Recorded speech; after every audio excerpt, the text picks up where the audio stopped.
మాజీ ఎమ్మెల్యే తోట త్రిమూర్తులు ముద్రగడ పద్మనాభం మృతిపై స్పందించేందుకు మనకి ఫోన్ లైన్లో అందుబాటులోకి వచ్చారు. త్రిమూర్తులు గారు, ఆయనతో మీకు బాగా ఎక్కువ అసోసియేషన్ అనుకుంటా, ఒకే ప్రాంతము, ఒకే చోట, చాలా క్లోజ్ అసోసియేషన్. ఏం చెప్తారు ఆయన గురించి చెప్పమంటే? ఆయన గురించి చెప్పడానికి ఏముందండి,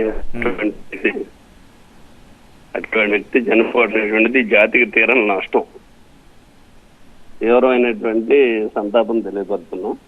అటువంటి వ్యక్తి జీవితంలో దేన్నైనా వదులుకున్నాడేమో తప్పితే ఇచ్చిన మాటకు మాత్రం నిలబడ్డేటువంటి వ్యక్తి. ఆఖరికి ఆయన కులం పేరు, ఇంటి పేరు మార్చుకోవడానికి కూడా వెనకాడలేదు ఇచ్చిన మాట కోసం. ఎంతమంది రాజకీయ నాయకులు ఉన్నారు అటువంటి వాళ్ళు ఈ రోజుని? అటువంటి వ్యక్తి అది తప్ప ఒప్ప అనేటువంటిది కాదు, అది ఆయన ఒక మాట అన్నాడంటే దాన్ని నిలబడేటువంటి వ్యక్తి.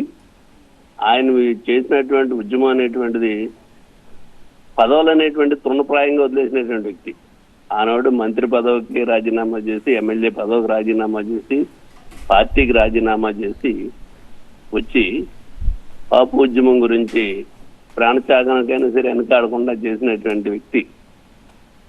జీవో నెంబర్ 30 వచ్చింది, దాని గురించి ఎలా మాట్లాడుకుంటున్నారు ఇవాళ కాపుల్లో, కాపు యువతలో, ఉద్యోగాల్లో, ఏది విద్యా విషయంలో కొంత కాకపోతే కొంత అయినా మేలు జరుగుతుంది అనుకుంటే అది ఆయన తీసుకొచ్చినటువంటి ఆయన ప్రాణత్యాగమే. ఆ రోజు కాకపోయినప్పటికీ ఈ రోజు కూడా చరిత్ర ఉన్నంతకాలం పద్మనాభం గారిని ఈ జాతి మర్చిపోదనేటువంటిది ఆయన యొక్క నిజాయితీ.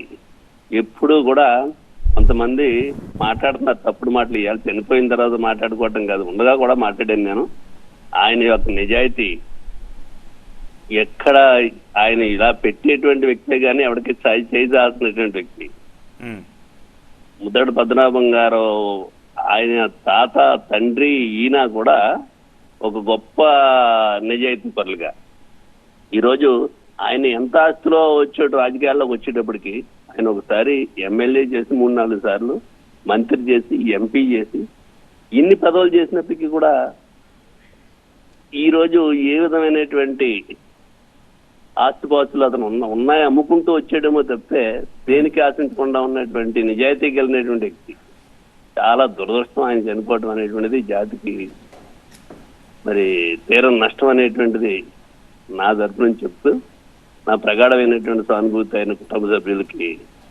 రాజకీయంగా ఎంత వ్యక్తిగతంగా ఆయన ఈ రాష్ట్రంలోనే కాదు ఉభయ రాష్ట్రాల్లోనూ కూడా, ఆయన 3-4 రాష్ట్రాల్లో ఆయన తెలియనటువంటి వ్యక్తి లేరు.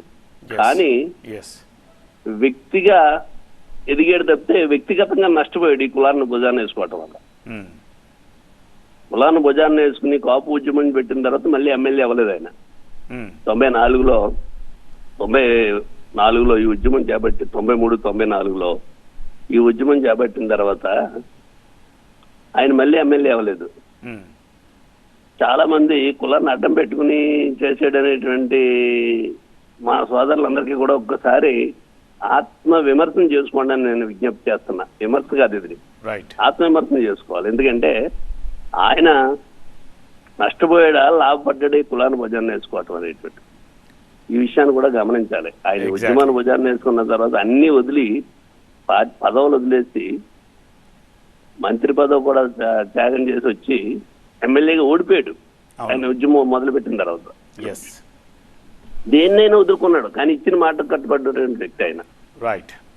ఆ భగవంతుడు ఆయనకు ఆ లోకంలో ఉన్నటువంటి వ్యక్తికి మరి ఆత్మసేవ కోరాలని చెప్పేసి ఆ కుటుంబానికి, వాళ్ళ పిల్లలిద్దరికి ఆయన చివరి కోరిక ఏంటని చెప్తున్నాడంటే, నా కూతుర్ని కూడా నా మీద ఇంత దుర్మార్గంగా మాట్లాడినటువంటి మాట్లాడినటువంటి దాని గురించి ఎక్కువ బాధపడ్డాడు మేము కలిసినప్పుడు కూడా ఈ మధ్య కాలంలో.